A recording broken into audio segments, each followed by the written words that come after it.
sa Papa Dudut Stories, ikaw ay hindi nag-iisa.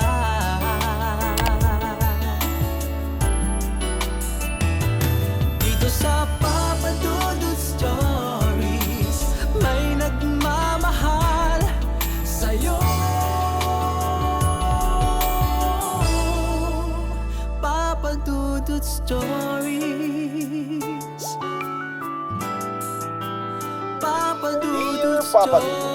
Sa lahat po ng mga nakatutok ngayon, huwag pong kalimutan mag-like, mag-share at mag-subscribe. Maraming salamat po sa inyong lahat.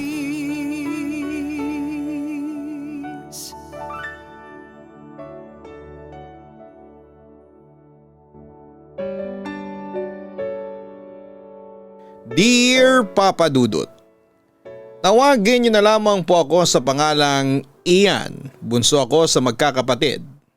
Si Ate Gia, yung panganay sa amin, may trabaho na siya noon. Si Kuya Lex naman ay mas matanda siya ng 4 na taon sa akin. Dati noong bata kami, si Kuya Lex lang ang laging kasama ko, lalo na sa mga laro at kung ano man. Wala kasing ibang lalaki sa bahay kundi siya lamang, kaya kami talaga yung parang partners in crime. Si Mama may online business siya, nagbebenta siya ng mga gamit na pampaganda. Parang may mga produkto na ginagamit sa katawan. Magaling si Mama sa marketing kaya laging may dumarating na order sa bahay. Si Papa naman ay nagtatrabaho siya sa abroad kaya malayo siya sa amin. Pero kahit malayo siya ay parang andyan pa rin siya sa buhay namin. Palagi niyang tinitiyak na kumpleto ang pangangailangan namin. Kaya kahit may mga pagkakataon na hindi kami kumpleto ay especially tuwing may mga importanteng okasyon, parang feel namin ay nandun pa rin siya, Papa Dudut. Hindi ko makakalimutan yung mga araw na kahit malayo si Papa, basta magkakasama kami ng pamilya ko ay parang lahat ay okay lang. Masaya kami kahit walang nanay at tatay sa bahay. Kasi si Mama kahit busy siya sa negosyo, palagi nandun para sa amin. Tapos si Kuya Lex, siya yung parang magulang ko. Si Ate Gia kahit minsan wala sa bahay ay okay lang. Nakakausap pa rin namin siya kahit pa busy sa kanyang trabaho. Alam mo Papa Dudut, tuwing nagdiriwang kami ng mga espesyal na araw sa buhay namin, lalo na yung birthday ko, doon ko talaga nararamdaman yung saya at kasiyahan ng pamilya ko. Yung simpleng handaan kahit walang masyadong magarbong handa. Basta magkakasama kami. Malaking bagay na yon para sa amin. Naalala ko pa yung birthday ko noong mga bata kami. Nandyan si Mama, si Kuya Lex, si Ate Gia at ako. Siyempre simple lang, pero puno ng tawanan at kwentuhan. Ang saya Papa Dudut kasi kahit na hindi kompleto ay masaya pa rin kami. Si Kuya Lex na parang magulang ko, siya yung laging nagpapatawa sa amin. Si Ate Gia tahimik lang pero kapag nagsalita ay laging may wisdom na parang mas matanda siya sa edad niya. Si Mama naman ang buhay ng lahat. Siya yung nagbibigay sigla sa aming tahanan. Sabi ni Mama noong time na yon, pagkatapos niyang ipanganak ako, nung una daw ay ang hirap, lalo na nang umalis si Papa para magtrabaho sa abroad. Pero hindi siya nagkaroon ng sama ng loob kay Papa. Hindi ko rin alam kung paano niya nakayanan yon. Kasi magkaibang mundo yung kinasanayan nilang mag-asawa at yung buhay na meron kami noon. Hindi kami mayaman pero wala akong naramdamang kakulangan. Siguro dahil si Mama kahit na nag-aalaga sa akin at nag-aasikaso sa bahay, hindi namin naramdaman na malayo si Papa. Siguro yun din yung reason kung bakit walang naramdamang lungkot sa buhay. Kasi alam kong kahit malayo si Papa ay nandun ang pagmamahal ni Mama at ng mga kapatid ko. Siguro hindi ko pa na-realize noong bata ako kung gaano kalaki yung sakripisyo ni Papa at ni Mama, pero ngayon ay naiintindihan ko na. Kaya tuwing birthday ko, ang saya ko kasi halos wala akong inaalalang problema. Kahit simple lang basta magkakasama tayo, sabi ni Mama tuwing may handaan. Puno pa rin kami ng pagmamahal, kaya siguro ay hindi ko naisip na Kailangan pa ng malalaking bagay. Basta nandyan si Mama at si Kuya Lex ay okay na ako. Tinutulungan ako ni Kuya Lex mag-set up ng mga pagkain at decorations sa bahay. Hindi ko rin akalain na habang lumalaki ako ay mas lalo pa silang nagiging malapit sa akin. Kahit sa mga simpleng bagay, puro tawanan lang. Si Ate Gia, on the other hand, ay medyo malayo na noon. Laging may lakad, pero tuwing birthday ko kahit minsan ay hindi siya makapunta. Tuwing may pagkakataon ay nag-host pa rin siya ng video call para magsaya kami. May mga pagkakataon din, tuwing may mga birthday, nararamdaman ko yung presence ni Papa. Alam mo yung parang kahit na hindi siya nandun, ay parang may pakiramdam kang naroon pa rin siya. Lalo na tuwing ginugugol namin yung mga araw na yon sa pagpaplano ng handaan at mga kwentuhan. Alam mo bunso, sabi ni Mama habang inaayos ko yung mga paborito kong pagkain. Dahil ikaw yung bunso, malaki ang place mo sa buhay namin. Walang pwedeng magpabago ng love namin sa'yo. Tinutulungan nila ako sa bawat aspeto ng buhay ko. At tuwing birthday ko ay naniniwala kung wala nang pwedeng magpabago sa pamilya ko. Wala akong nararamdamang ibang bagay kundi pagmamahal at kasiyahan. At sa kanila ko naisip na mas mahalaga pa sa lahat ng bagay sa mundo ang pagkakaroon ng magandang samahan sa pamilya. Papadudot nung 4th year high school ako, sa wakas ay umuwi na si Papa. At nang umuwi siya ay medyo mahirap din kasi nga ay sanay na akong hindi siya nandyan. Kaya may mga adjustment na kailangang gawin. May mga araw pa nga na nandun siya sa bahay at nakabantay pa sa oras ng pag-uwi ko. Para bang biglang may pressure na ako ng mga oras na yon kung ano ang oras na dapat kong pag-uwi. Hindi ko pa yon masyadong nararamdaman noon. Kasi nasanay na ako sa routine namin na si Mama lang yung magtatanong kung anong oras ako uuwi. Pero nagbago ang lahat dahil nandun si Papa physically at para bang lahat ng galaw ko ay tinututok ng mata niya. One time after school ay nagkwento ako kay Kuya Lex ng mga bagong barkada ko. Nagmamadali akong umuwi kasi nga ay gusto kong makipagkwentuhan sa mga kabarkada ko sa kanto. Biglang nag-appear si Papa. Nasa labas na siya ng pinto at nakita ko siyang may hawak na bag. Hindi ko alam kung may plano ba siyang maglakad sa amin, pero bigla niya akong tinawag. Sinabi niya na samahan ko raw siyang pumunta sa mall. Bumili kami ng bagong gamit ko at nung unay nahihiya pa ako na pumili ng gusto kong ipabili sa kanya. Ramdam ko na napansin niya ang pagkailang ko sa kanya. Naisip ko rin noon na baka magtampo siya kasi hindi ko siya masyadong naaalala. Kasi noong wala siya I was free. Hindi ko siya iniisip. Pero noong andyan siya ay parang ang bigat ng presyon. Parang si Papa, hindi ko siya makakasanayan bilang daddy na hindi ko kasama sa bahay dati. Naisip ko na baka gusto lang niyang matutunan ko na mag-adjust. Pero masarap rin naman yung walang gaanong pressure sa bahay. Hindi ko alam kung bakit pero nang mga sumunod na araw ay medyo okay na rin. Nasanay na ako na nandyan si Papa sa bahay at kahit minsan ay may pagkailang pa akong nararamdaman. Parang biglang nagkaroon ng bagong level ng pagtanggap sa kanya. Hindi ko man noon naisip pero siguro ay mas magaan na rin ngayon. Saka si Papa hindi naman siya gaanong kahigpit o kasungit talaga. Hindi lang ako sanay noong una nakasama namin siya sa bahay.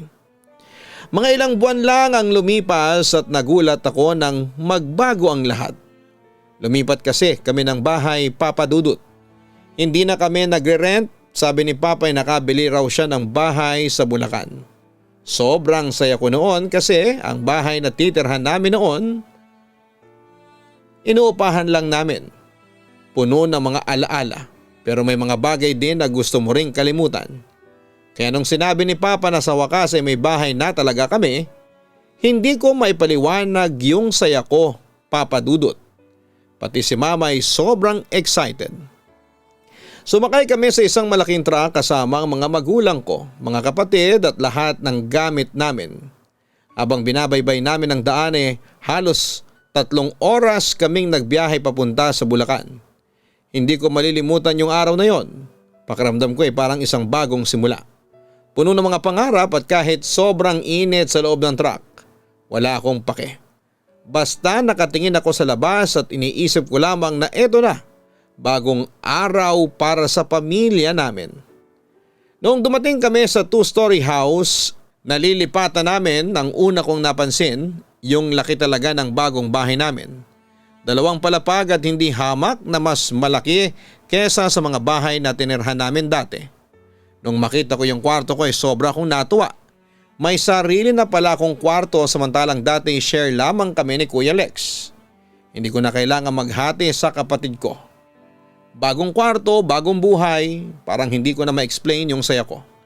Kasi dati lagi ko lang sinasabi na sana balang araw magkaroon kami ng sariling bahay.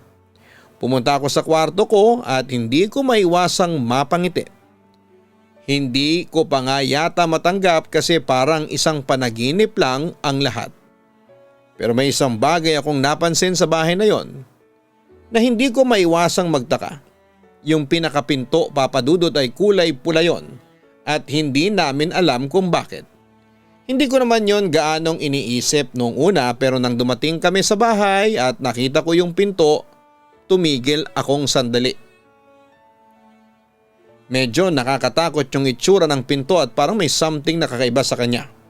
Hindi akma sa kabuuan ng bahay. Ang ganda ng bahay, pero yung pinto, hindi ko alam kung bakit ganon ang kulay. Sabi ni Mama, bakit kaya pula ang pinto na to? Ang weird naman ang kulay nito. Tapos si Papa medyo nag-isip. Papalitan ko na lang siguro yan ng pintura sa susunod. Huwag na lang munang masyadong pansinin. Pero hindi ko pa rin matanggal sa isipan ko yung pinto na yon. Parang may hindi tama. Parang may nararamdaman akong hindi ko masabi o ma-explain. Siguro dahil bago lang din kami sa bahay. Kaya baka naisip ko lang na baka may something yung bagong bahay namin. Naisip ko rin na baka si Papa lang talaga ang may alam tungkol doon. Kaya't hindi ko na lang binanggit. Refurbish kasi yung bahay. Kumbaga may dati nang nakatira at may dati na ring kwento. Hindi na rin bumalik sa ibang bansa si Papa at sa halip ay nagtrabaho siya bilang service van driver. Medyo malaking adjustment sa lahat sa amin pero naramdaman ko na kahit papaano ay gumagaan na ang buhay namin. Hindi na kailangan maghintay ng matagal para sa mga balikbayan boxes o magtiis sa pangungulila. Si Papa andyan na at kahit may mga araw na mahirap, alam kong kaya niyang itaguyod kami. Si Mama naman ay patuloy pa rin sa online business niya. Minsan ay may mga araw na magkasama kami ni Papa sa bahay at nakaupo lang kami sa harapan ng bahay habang nag-uusap tungkol sa mga plano sa buhay. Magana ang lahat, hindi na kami masyadong nag-aalala. Pero yung pinto, Papa Dudut, ay hindi ko pa rin matanggal sa isip ko. Alam ko na baka ako lang yon at minsan habang natutulog ako ay parang naririnig ko yung pinto na may kaluskos.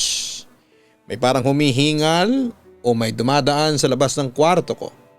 Siguro nga ay imahinasyon ko lang pero may ilang pagkakataon na yun na lang ang natatandaan ko. Yung pinto at yung tunog sa gitna ng gabi. Sa kabila ng lahat ng yon ay patuloy pa rin ang buhay namin, Papa Dudut. Natuto kaming mag-adjust ng magkasama sa bahay na matagal naming pinangarap. Yung mga simpleng bagay, nagpapasalamat kami sa araw-araw kahit na may mga hindi may paliwanag na pangyayari. Pinipilit naming magpursige at maging masaya. Pagkalipas ng ilang linggo, Papa Dudut, ay parang okay na ang lahat. Nakasanayan na namin ang bagong bahay, masaya kami at parang unti-unting gumagaan ang buhay namin. Si Papa, hindi na siya kailangang magtrabaho sa ibang bansa kaya kasama na namin siya sa bahay. Mas madalas kaming magkasama at parang bumalik ang normal na takbo ng pamilya namin. Masaya, magaan at walang problemang malalaki. Pero may mga nangyaring hindi ko rin maintindihan. Mga bagay na minsan ay mahirap i-explain. Sa mga simpleng pagkakataon lang nangyayari. Minsan noong unang linggo namin sa bahay ay nagising ako isang gabi. Hindi ko matandaan kung anong oras pero madilim na madilim pa. May narinig akong mga malalakas na tunog mula sa ibaba. Nasa second floor kasi ang kwarto ko. Para bang may mga nagbabagsakan at nababasag na mga gamit tapos ay parang may mga sigawan pa na hindi pamilyar na boses. Gulat na gulat ako. Parang may kasunod pa na malalakas na kaluskos. Napabalikwas na ako mula sa kama ko tapos ay biglang bumangon habang may kaba sa dibdib ko. Tumayo na ako at dahan-dahan kasi parang may nangyayaring hindi ko maintindihan. Lumalakas ang sigawan. May mga taong nag-aaway at may mga boses na hindi ko nakikilala. Sigurado ako na may mga tao sa ibaba ng bahay namin pero hindi ko alam kung sino sila. Hindi ko may paliwanag kung bakit ang lakas ng kaba ko sa dibdib. Hindi ko naisip na baka mga kapitbahay lang na maingay pero ang ingay kasi parang malapit na malapit sa amin. Yun ang gagaling sa mismong babang bahay namin. Parang gusto ko nang buwaba talaga noon pero may takot pa rin. Ayaw ko namang makita kung ano yon kaya't nahirapan akong magdesisyon. Habang naririnig ko pa rin ang sigawan at tunog ng pagbabasag ng mga gamit ay parang may naramdaman akong hindi tama. Hanggang sa maya-maya, bigla na lang tumigil ang lahat. Nawala yung sigawan. Hindi ko na naririnig yung mga basag na gamit. Bawat kanto ng bahay ay tahimik. Nanginginig pa rin ako pero hindi ko na kayang magpigil. Hindi ko na kayang maghintay pa. Alam ko na may kailangan akong malaman kaya dahan-dahan akong bumangon mula sa kama at inisip ko saan kaya galing yung mga ingay na yon. Sino kaya yung nag-away sa loob ng bahay namin? Nagmamadali akong buwaba at tinahak ko ang daan pababa. Medyo kabado pa rin ako kasi hindi ko alam kung anong nangyayari. Nang makarating ako sa ibaba ay sobrang gulat ko, Papa Dudut. Walang tao sa sala, parang walang tao sa kusina. Wala ring mga basag na gamit at naisip ko na hala ano yun? May naganap bang kalokohan dito o baka may mga magnanakaw lang na pumasok? Halos matulala ako sa pag-aakalang baka may nararamdaman akong masama. Pero may humawak sa balikat ko. Dahil sa gulat ko ay napaigtad ako at muntik nang mapasigaw sa gulat. Pero nung tinignan ko kung sino yon ay nakahinga ko ng maluwag nang makita ko na si kuya ko pala ang tumapik sa akin. Buwisit talaga, nasabi ko pa sa sarili ko. Bakit ba bigla na lang may nanggugulat? Tinanong ni kuya, ano bang ginagawa mo dito? Bakit ka nandito sa kusina? Hingal na hingal akong sumagot sa kanya. Kuya, may narinig kasi akong ingay dito kanina. May nag-aaway yata, nagsisigawan tapos nagbabatuhan pa ng mga gamit. Tugon ko habang ginagalang paningin ko sa paligid. Nag-alinlangan pa ako kung itatanong kay kuya kung narinig ba niya yung mga ingay. Pero hindi ko na natiis kaya tinanong ko pa rin siya. Kuya, wala ka bang narinig na kahit na anong kakaibang ingay? Tumingin siya sa akin ng diretsyo ang sagot. Wala naman, nagising lang ako kasi nauuhaw ako kaya bumaba ako. Nagulat ako. Paano nangyari na ako lang ang nakarinig ng mga sigawan at mga pagbasag ng gamit? Naisip ko pa na baka dahil lang sa lalim ng tulog ko, baka panaginip lang ang lahat. Pero nag-alangan pa rin ako. Matapos ang ilang sandali umakyat din si kuya at hindi na ako pinakialamanan. Ang bilis niyang maglakad at parang walang nangyari at halatang wala talaga siyang narinig. Lumipas sa mga araw at madalas ko na ngang marinig ang mga ingay na parang may nag-aaway mula sa ibaba. Ang weird lang kasi wala talaga akong nakikitang tao o kahit na anong senyales na may nag-aaway. Mga boses lang na nagmumula sa ibaba kahit na wala namang ibang tao sa bahay. Papa Dudut, marami ring nangyari sa pamilya namin mula nang lumipat kami sa bahay na yon. May mga pagbabago na hindi ko inaasahan. Pero sabay-sabay na parang nakatakdang mangyari ang lahat. Si ate na dati medyo kalmado lang ay parang naging mainitin ang ulo kapag nasa bahay siya. Minsan ay walang dahilan tapos ay biglang nagagalit na lang. Si kuya naman ay nabuntis ang girlfriend niya. Kaya ayon nag-decide silang doon na lang tumira sa amin. Tapos nagkakaroon pa ng mga alitan. Yung mami at daddy ko na nagsisimula sa maliliit na away. Hindi pa naman kami ganoong kayaman kaya't madalas na nagtatalo sila tungkol sa gastusin sa bahay. Para bang walang katapusang diskusyon na nagiging dahilan ng hindi pagkakasunduan. Parang nagiging magulo na ang lahat sa loob ng bahay namin. Pero alam mo Papa Dudut, nang dahil sa mga nangyari na yon ay naging matigas ang ulo ko at mas madalas na akong umuwi ng madaling araw galing sa barkada. Hindi ko na talaga maiwasang maglakwatsa at minsan ay may mga pagkakataong gusto kong lumayo para lang hindi marinig ang mga away nila. Pero isa lang ang naisip ko, gusto ko lang makalimot at makahanap ng sariling kaligayahan mula sa mga kabarkada ko. Isang gabi pagkatapos ng ilang rounds ng alak ay umuwi ako ng medyo lasing. Nakakatawa nga kasi alam ko naman na pagpasok ko ng bahay ay siguradong magagalit si Mami, pero I didn't care. Nang papasok na ako sa bahay, sa pulang pinto ay naramdaman ko yung kaba sa dibdib ko. Para bang may mali. Nagtataka ako kasi pagpasok ko ng sala ay hindi ko nakita yung mga usual na tao sa bahay. May ibang pamilya sa loob ng bahay namin. Hindi ko naisip na may iba pa pala kaming bisita kaya sobrang nagulat ako. May isang babae na binabato ng pinggan yung lalaki. Parang galit na galit. Ang weird pa kasi yung pinggang tumatama sa pader at nababasag kasi naiilaga ng lalaki.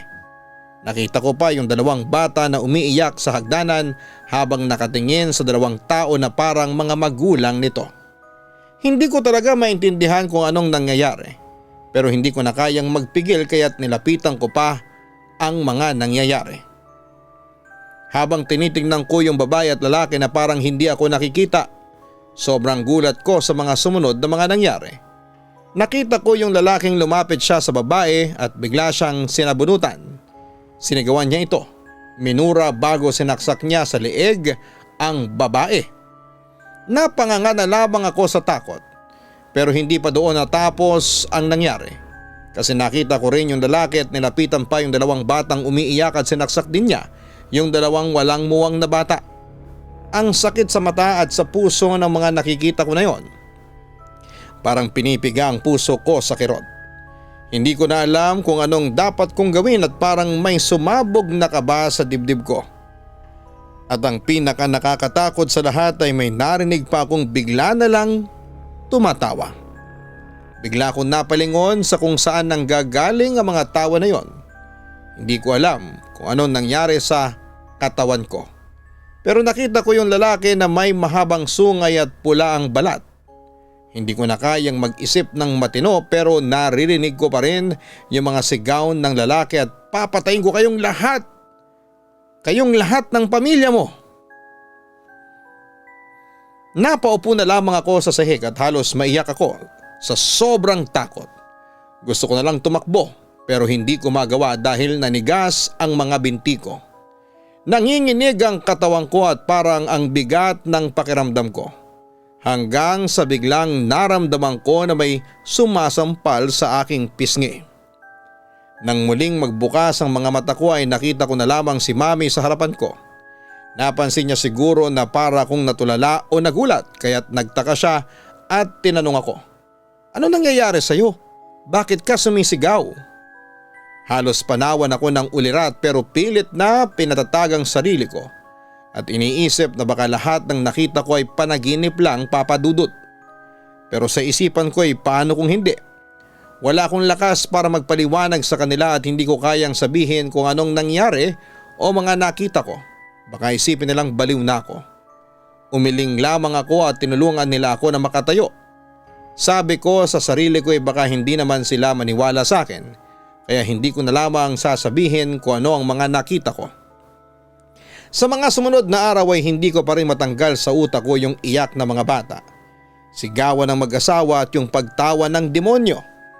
Minsan kahit natutulog ako, naririnig ko pa rin sila at nakikita sa isipan ko kung paano saksakin ng lalaki sa leeg ang babae at mga bata. Parang may mga boses na hindi ko kayang alisin sa isipan ko. Hindi ko alam kung ako lang ba talaga ang nakakarinig noon pero sigurado akong hindi ko kakayanin ang mga nangyayari sa bahay namin. Dumarating pa rin yung mga gabing yon at hindi ko alam kung anong mangyayari sa bahay na ito. Parang may namamahay na hindi ko kayang ipaliwanag. Minsan Papa Dudut, naiisip ko na baka yung mga nangyayari sa pamilya namin, yung mga hindi magagandang bagay ay nagsimula lahat sa bahay na yon. Kasi kung tutuusin ay halos lahat ng kalamidad na nangyari sa buhay namin ay doon na nagsimula. Nang mga panahon na yon ay parang isa-isa nang gumuguho at gumugulo ang buhay namin. At pati kami sa bahay ay naguguluhan na. Matapos magsama si kuya at ang girlfriend niya ay parang naging magulo na ang lahat. Lalo na nang makuna ng girlfriend niya. Nagkaayos sila pero hindi na gaya ng dati. Yung girlfriend ni kuya hindi na tinatanggap ni mami at daddy hanggang sa nagsimula na rin silang mag-away ni kuya. Dumating sa point na sinaktan ni kuya ang partner niya. Kilala namin si kuya na mahinahon at mabait pero parang bigla siyang nagbago. Ang pinaka nakakatakot Papa Dudut habang tinitignan ko yung eksena kung paano saktan ni kuya ang partner niya ay may nakikita akong lalaki sa likod ni kuya. Sobrang bilis ng pangyayari. Parang may isa pong nilalang na nakatayo sa likod niya. Hindi ko siya matukoy agad pero alam mo ba kung anong nakita ko? Parang demonyo. Yung katawan niya puro pula, parang shadow na hindi mo matutukoy. Pero yung mata sobrang itim at yung ngiti ay grabing nakakakilabot. May buntot na mahaba at dalawang sungay. Tumatawa siya na parang tuwang-tuwa sa mga nangyayari. Gusto ko sanang magsalita pero hindi ko kayang alisin ang mga mata ko sa kanya tapos ay parang naging bato rin ang dila ko. Bago ko pa man magawang mag-react, bigla na lang siyang nawala at parang mist. Parang usok na lang na naglaho. Para akong na-paralyze sa takot Papa Dudut. Pero hindi ko na sinasabi kay kuya. Hindi ko rin kasi alam kung makikinig siya sa akin baka isipin niyang baliw lamang ako. Pero alam mo ba, hindi pa doon natapos ang lahat. Matapos yon ay nagpatuloy ang mga problema sa bahay. Si kuya naging malungkot at hindi na siya kasing saya. Yung girlfriend niya nahulog sa ibang tao kaya nakipaghiwalay siya kay kuya. Ako na lang yata ang naiwan sa pamilya namin kaya lahat ng paghihirap ako na lang din ang sumasalo. Tapos isang araw yung ate ko naman ay napansin namin na parang may mali sa kanya. Lagi siyang mahirap huminga, parang tinatamad maglakad. Kasi dati hindi naman siya ganoon pero yun nga inisip namin na baka siguro ay stress lang. Hanggang sa lumala ang lahat at nalaman namin na may sakit pala siya sa baga. Pero sa kabila ng lahat ay hindi namin naiwasang mawala ng pag-asa na magpatuloy sa pagdarasal. At sa mga sumunod na araw ay hindi na nakaligtas si ate. Pumanaw siya at yun na nga ang pinakamasakit na nangyari sa buhay namin. Kasi si ate siya yung laging nagsisilbing matatag sa pamilya. Siya ang palaging nandyan para sa amin. Kaya't sobrang lungkot ko nang nawala siya. Sobrang laki ng epekto nito sa pamilya na halos nawala na kami ng direksyon. Ang pamilya namin ay parang walang rason na magpatuloy. Napakasakit Papa Dudut, ang sakit talaga. Minsan iniisip ko kung sa bahay ba talaga nagsimula ang lahat ng kamalasan. Kasi parang sa bawat sulok ng bahay na yon ay may kakaibang pakiramdam. Kahit malayo ako ay parang may naririnig akong mga sigaw at iyak.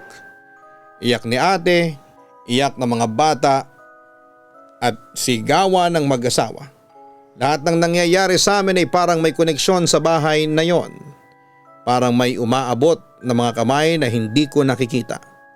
At ang nakakatakot Papa Dudut, minsan ay naisip ko na baka hindi lang kami ang apektado. Baka may iba pang tao na dati nang tumira sa bahay na ito. Papa Dudut, may mga pagkakataon na naiisip ko na baka may dahilan kung bakit kami nalipat sa bahay na yon. Kaya't matapos ang lahat ng nangyaring mga hindi magagandang bagay ay may naisip akong paraan. Hindi ko na kayang makita ang pamilya ko na patuloy na nagdusa. Kaya tinanong ko na lamang kung anong pwede naming gawin para ayusin ang sitwasyon. Isang araw habang nag-uusap kami ng mama at papa ko ay naisip ko na kailangan na nilang magpa-blessing ulit. Hindi ko alam kung bakit pero pakiramdam ko ay iyon ang magiging solusyon. Kung may mga ganitong nangyayari sa bahay baka kailangan lang talagang magpadasal. Saka hindi ko lang basta sinabing magpa-blessing kami. Binanggit ko pa sa kanila na baka kailangan natin ng feng shui. Yung bang mga bagay na may kinalaman sa energy ng bahay, kung paano natin aayusin para hindi magka-problema. Kaya kung tutusin ay parang napaka-dysfunctional na talaga ng pamilya namin dahil sa mga nangyayari. Kaya't naghanap kami ng mga eksperto. May mga nag-suggest sa amin na pumunta sa isang faith healer. Siguro hindi ko na kayang idetalye ang lahat ng sinubukan namin. Pero sa mga ganitong pagkakataon ay parang nawawala ang lahat ng takot at ang tanging gusto ko na lang ay magpatuloy ang buhay namin ng mas magaan. Sinubukan namin papadudot ang lahat, yung faith healer na tinawag namin akala ko ay puro biro lang. Pero nung nandyan na siya sa bahay, iba pala yung epekto. Parang lahat ng enerhiya sa paligid ng bahay ay bigla na lang nagbago. May kasama ding dasal o ritual na ginagawa nila para mapalakas ang aura ng isang lugar. Hindi ko na rin alam kung paano, pero yung mga sigaw at iyak na naririnig ko sa gabi, yung mga animoy halakhak ng demonyo ay parang medyo nawala. Hindi ko alam kung epekto lang ng faith healer o kung may pagbabago lang talaga. Pero para sa akin ay magaan na ang pakiramdam ko pagkatapos noon. Isang taon pa ang lumipas at kahit paano ay naramdaman ko na may kaginhawahan na sa buhay namin sa bahay na yon. Kung dati sobrang gulo at ang hirap gumalaw sa mga nangyayari sa paligid, ngayon ay medyo napapansin ko na may kaunti ng peace sa loob ng bahay. Hindi ko pa alam kung talagang okay na ang lahat, pero kung tutuusin, papadudot. Ang dami ng mabuting nangyari sa pamilya ko simula nang magpa-blessing kami at magsimula ng mga hakbang para ayusin ang lahat at kahit papaano ay mukhang nawala na rin yung mga kakaibang nangyayari sa bahay. Hindi ko alam kung kami lang ba ang nakaramdam ng pagbabago o kung may mga bagay na unti-unting nawala na lang din talaga. Maraming salamat sa pakikinig sa kwento ko, Papa Dudut, at hindi ko na alam kung anong darating pa. Pero sana'y tulad ng pamilya ko ay matutunan rin nilang magpatuloy kahit pa may mga nangyaring hindi maganda. Iba na siguro ngayon at sana'y magpatuloy ang magaan na buhay namin sa bahay na yon. Lubos na gumagalang, Ian. Una sa lahat ay nakakatuwa at nakakatawa ng puso na nagsimula ka mag-isip ng paraan para ayusin ang lahat. Ang buhay talaga ay puno ng pagsubok at hindi lahat ng nangyayari ay may madaling paliwanag. Lahat tayo ay may mga karanasan na mahirap ipaliwanag o tanggapin. Pero ang mahalaga ay natuto tayong mag-move forward at hanapin ang solusyon. Sa mga nangyayari sa inyo sa bahay, mahirap talaga magtiwala sa kung ano ang nararamdaman mo. Kung minsan, ang mga bagay na hindi natin nakikita parang mas mahirap tanggapin. Pero sigurado akong ang mga hakbang na ginawa ninyo para magpa-blessing at magpa-feng shui ay makakatulong. Hindi lang sa bahay kundi pati na rin sa mga puso ninyo bilang pamilya. Ang mga ganitong desisyon ay hindi madaling gawin pero kung nakaramdam ka ng magaan na pakiramdam, pagkatapos noon, ibig sabihin ay may pagbabago. Kahit paunti-unti. Ang importante iyan ay patuloy kang magpakita ng malasakit at pagmamahal sa pamilya mo. Pagdaanan mo lang ang mga pagsubok na yon ng may tapang at pag-asa. At hindi mo alam sa huli ay magiging magaan din ang lahat. Alalahanin mo sa bawat pagsubok ay may pag-asa. Magsimula sa maliliit na hakbang at magtiwala na lahat ng ito ay magiging parte ng iyong kwento ng paglago. Hanapin po ang Kaistorya Horror YouTube channel para sa araw-araw na upload namin ng mga nakakatakot na mga kwento. Ang link po niyan ay nasa homepage ng channel na ito. Ganon din ang Gian Gianna Vlogs, our weekly family vlogs. Sana po ay nakapag-subscribe na kayo mga ka-online. Maraming salamat po sa inyong panonood at pakikinig.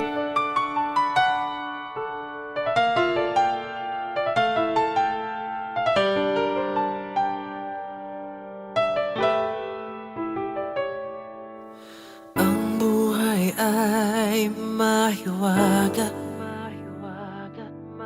laging may lungkot at saya. Sa Papa Dudut Stories, laging may karamay ka.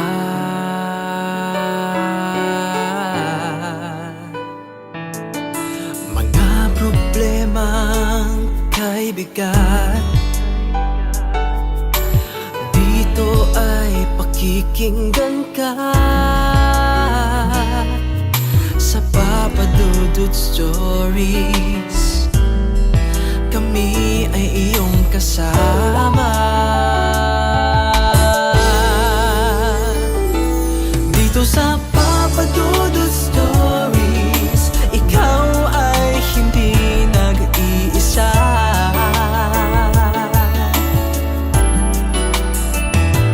Dito sa Papa Dudut Stories, may nagmamahal sa'yo. Papa Dudut Stories, Papa Dudut Stories,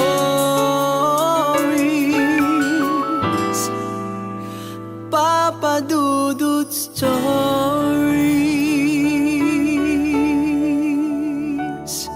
Hello mga ka-online, ako po ang inyong si Papa Dudut. Huwag kalimutan na mag-like, mag-share at mag-subscribe.